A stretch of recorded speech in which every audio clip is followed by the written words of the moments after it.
यहाँ पे क्लियर आपसे कर दिया जाए कि स्ट्रेस एंड स्ट्रेन क्या है और किस तरह से आपस में कोरिलेट कर रहे हैं। स्ट्रेस की बात की जाए तो स्ट्रेस हमारा internal resistance force per unit area होता है, और स्ट्रेन जो होता है change in length upon original length होता है। यानी जो भी चेंज मान लीजिए हुआ है लेंथ के अंदर और ओरिजिनल लेंथ को अगर डिवाइड करेंगे तो हमें स्ट्रेन मिल जाता है, और स्ट्रेस हमें फोर्स पर यूनिट एरिया, यानी फोर्स पर यूनिट एरिया, और इसका हम लोग यूनिट यूज़ करते हैं। और ये आपस में एक दूसरे से क्या करते हैं, काफ़ी कोरिलेट भी करते हैं। तो स्ट्रेस एंड स्ट्रेन की बात करते हैं तो what are they and why are they use instant of load and deformation. कोई भी बीम है, कोई भी मटेरियल है, उसकी स्ट्रेंथ और उसके अंदर जो भी फेलियर आता है उसके लिए काफ़ी ज़्यादा ये इम्पॉर्टेंट रोल अदा करते हैं स्ट्रेस और स्ट्रेन। इलास्टिक बिहेवियर की बात करते हैं तो इलास्टिक बिहेवियर हमारा क्या करता है, जब लोड स्मॉल है, how much deformation occurs, what material deform is. यानी आपने देखा होगा कि कुछ मटेरियल्स जो होते हैं उन पर लोड लगाने के बाद वो क्या होते हैं, डिफॉर्म होते हैं, लेकिन जैसे आप लोड हटाते हैं तो वापस वो अपनी ओरिजिनल पोजीशन को ऑक्यूपाई कर लेते हैं। प्लास्टिक बिहेवियर की बात करते हैं तो at what point do you dislocation cause permanent deformation and what materials are most resist to permanent deformation. यानी उसमें जो मटेरियल है उसके अंदर जो चेंजेस हो रहा है उसकी पोजीशन, जो उसके एटम्स है उसकी डिसलोकेशन पोजीशन की बात हो रही। एंड मैकेनिकल प्रॉपर्टीज की बात है toughness and ductility, what are they and how do we measures. तो स्क्रीन पर आपके विजिबल होगा, यहाँ पर आपको एक मशीन दिखाई दे रही है जिसका नाम है आपका Rockwell hardness machine. A modern Rockwell hardness tester जो होता है, जो कि यहाँ पे आप पैराग्राफ में दे सकते हो, यहाँ पे हमें रीडिंग मिल जाएगी कि कितना ये इस मटेरियल की सरफेस की हार्डनेस है। यहाँ पर इसमें यहाँ पर हमारा हार्डनर लगा होता है, और यहाँ पर जैसे हम फोर्स अप्लाई करते हैं तो ये सरफेस चेक करते रहते हैं और यहाँ पर जैसे उसकी हमें रीडिंग मिल जाती है। That is your a modern Rockwell hardness tester, जो कि यहाँ पर डायग्राम में शो हो रहा है।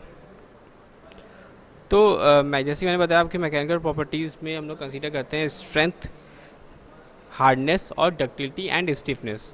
स्प्रिंग के केसेस में हम लोग ज़्यादातर स्टिफनेस यूज़ करते हैं कि स्प्रिंग जो है वो कितनी ज़्यादा स्टिफ है। तो स्ट्रेंथ देखना है, हार्डनेस देखना है, डक्टिलिटी देखना है एंड स्टिफनेस को देखना है। और ये स्टिम क्या होता है, American society for testing and material. तो हम लोग को देखना है ASTM, that is American society for testing and material. तो आपने ये देखा मैकेनिकल प्रॉपर्टीज़ कौन कौन सी कंसीडर करेंगे, इसमें स्ट्रेंथ को देखेंगे, हार्डनेस को देखेंगे, डक्टिलिटी को देखेंगे एंड स्टिफनेस को कंसीडर आउट करेंगे। तो अगर कोई भी मटेरियल है उसके जो एलोंगेशन है उसके अंदर जो चेंजेस होते हैं वो बेसिकली आप यहाँ पर देख सकते हो। इलास्टिक डिफॉर्मेशन को समझाया गया है किस तरह से कि इनिशियल पोजीशन में आप यहाँ पर देखोगे तो एटम्स की पोजीशन यहाँ पर है, और इसको यहाँ पर एक सॉलिड डायग्राम में यहाँ पर दिखाया, this is the dash white आपको जो कलर यहाँ पे दिख रहा है, this is the position of atoms. इसके बाद क्या किया गया, जैसे ही स्मॉल लोड अप्लाई किया गया तो आप यहाँ देख रहे हो कि जो इसकी पोजीशन है वो थोड़ा सा चेंज हो गई, दैट इज़ बॉन्ड स्ट्रेच। फिर आप देखोगे जब आपने फिर अनलोड कंडीशन कर दी तो यहाँ पर आप रिटर्न टू इनिशियल पोजीशन पे आ गया। This is the elastic deformation. Elastic deformation में लोड स्मॉल होता है और लोड हटने के बाद वापस वो अपनी पोजीशन को ऑक्यूपाई कर ले रहा है। किस केस में, इलास्टिक डिफॉर्मेशन के केस में। यहाँ पे भी आप देख सकते हो। तो इलास्टिक का मतलब हो गया रिवर्सिबल, इलास्टिक का मतलब हो गया यहाँ पर रिवर्सिबल, यानी वापस आप अपनी पोजीशन पर कोई भी, जैसे कि आपने थर्मोडायनामिक्स में पढ़ा होगा सिस्टम में, सिस्टम अपने जो होता है वापस अपनी पोजीशन पे आ जाता है, ऑक्यूपाई कर रहता है। तो यहाँ पर भी मटेरियल्स के अंदर जो चेंजेस हो रहे हैं वो वापस ऑक्यूपाई कर ले रहे हैं, that is elastic means reversible. तो अगर हम फोर्स और यहाँ पर डिफॉर्मेशन का ग्राफ देखते हैं, यहाँ पर जो चेंजेस हो रहा है तो आप यहाँ देखोगे अगर स्ट्रेट लाइन ऑक्यूपाई कर रहा है दैट इज़ लीनियर इलास्टिक, और अगर स्ट्रेट लाइन नहीं हो रहा है तो दैट इज़ वो हमारा क्या कहलाएगा, नॉन लीनियर इलास्टिक बिहेवियर। अब हम लोग समझते हैं कि अच्छा प्लास्टिक डिफॉर्मेशन क्या होता है। इलास्टिक डिफॉर्मेशन हमने देखा कि वो हमारा रिवर्सिबल होता है, लेकिन प्लास्टिक डिफॉर्मेशन कैसा होगा, परमानेंट होगा। ये बात आपको दिमाग में बैठा लेनी है कि इलास्टिक डिफॉर्मेशन रिवर्सिबल होता है और प्लास्टिक डिफॉर्मेशन हमारा परमानेंट होता नहीं, एक बार चेंज हो गया तो फिर वो जो होगा वापस अपनी इनिशियल पोजीशंस पर नहीं पहुंच पाता। इसको डायग्राम को समझने के लिए आप देख सकते हो यहाँ पर solid view diagram, that is यहाँ पे इनिशियल कंडीशन जो कि वाइट से दिख रहा है, इससे इनिशियल।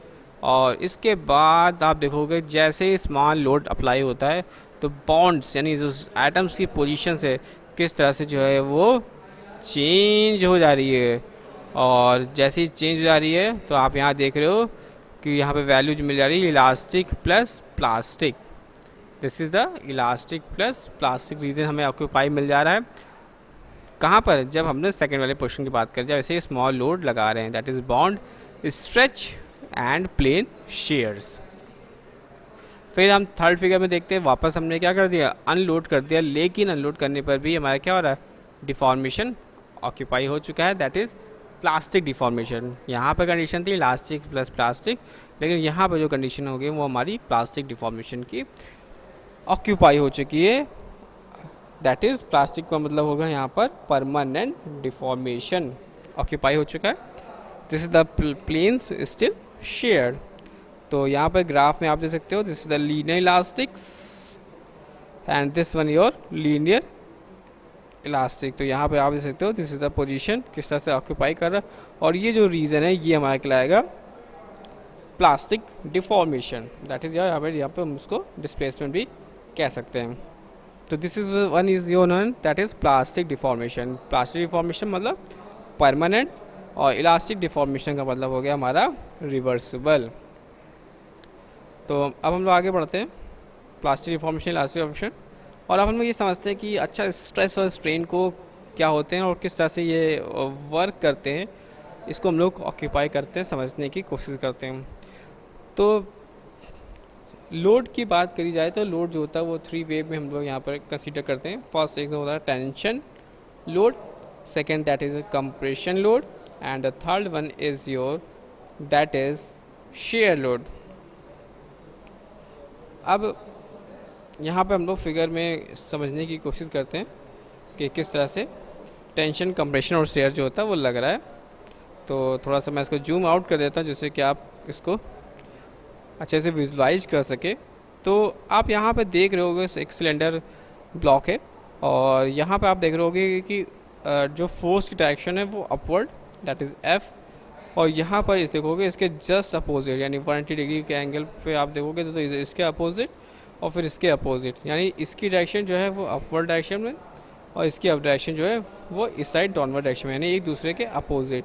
तो इस तरह की डायग्राम यानी इस तरह का जो फोर्स अप्लाइड अगर हो रहा है तो ये हमारा कहलाता है टेंशन फोर्स। क्या कहलाएगा? Tension force. जब डायरेक्शन जो होगी फोर्स की एक दूसरे के अपोजिट होगा। बिल्कुल ध्यान से सुनिएगा, वेरी इंपॉर्टेंट है। टेंशन का मतलब हो जाएगा यहाँ पर फोर्स की डायरेक्शन जो होगी एक दूसरे के जस्ट अपोजिट हो जाएगी। अब यहाँ पर जब टेंशन फोर्स लग रहा है तो यानी LO क्या है यहाँ पर? LO मतलब उसकी ओरिजिनल लेंथ मान लीजिए 2 मीटर थी, 5 मीटर थी, 6 मीटर थी, लेकिन जब टेंशन लोड अप्लाई करेंगे, आप टेंशन फोर्स अप्लाई करेंगे या लोड अप्लाई करेंगे तो क्या हो जाएगा, आपका जो लेंथ है, ओरिजिनल लेंथ तो यहाँ पे मान लीजिए 2 mm थी, तो अब ये क्या हो जाएगा, ये बढ़ जाएगी, यानी 2 mm से ये 2.5 हो जाएगी, ये 2.4 हो जाएगी एंड सो ऑन हो जाएगी। तो this is the tension load जो हम लोग यहाँ पे समझ रहे हैं टेंशन। तो ये आपका टेंशन लोड जो हो गया अपने समझ में आ गया, डायरेक्शन समझ में आ गई। अब हम लोग आगे बढ़ते हैं सेकंड फिगर पे जो कि हमें बताता है कंप्रेशन लोड। कंप्रेशन लोड की कंडीशन में अगर आप ध्यान से देखोगे तो आपको दिखाई देगा कि यहाँ पर जो फोर्स की डायरेक्शन है वो डाउनवर्ड है। कैसी डायरेक्शन है? डाउनवर्ड है।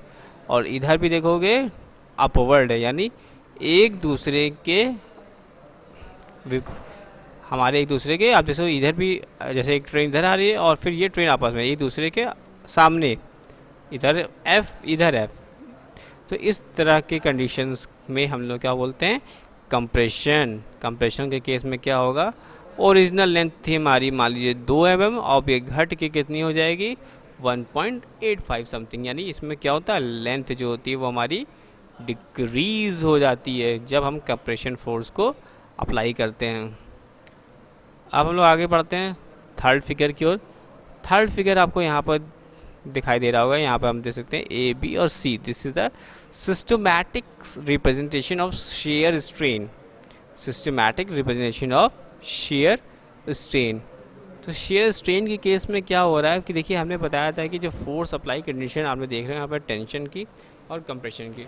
शेयर में क्या होता है, जो फोर्स हम लोग लगाते हैं पर्टिकुलर एक एंगल पे लगाते हैं, यानी दैट इज़ वो हमारा एक एंगल होगा, एक particular angle point of force से हम लोग क्या करेंगे, फोर्स अप्लाई करेंगे, तो वो हमारा शेयर स्ट्रेस कहलाएगा।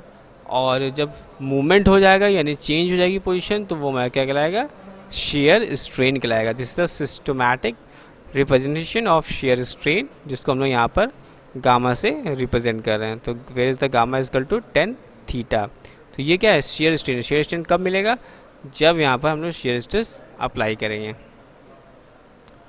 एंड द फोर्थ वन जिसमें कि हम लोग बात करते हैं टॉर्जनल की। टॉर्जनल देखिए TORSIONL है, टॉर्जनल। टॉर्जनल में हम लोग जनरली शाफ्ट लेते हैं और उस शाफ्ट का मूवमेंट यहाँ पर ऑक्यूपाई करते हैं। Systematic representation of torsional deformation produce by the applied torque T।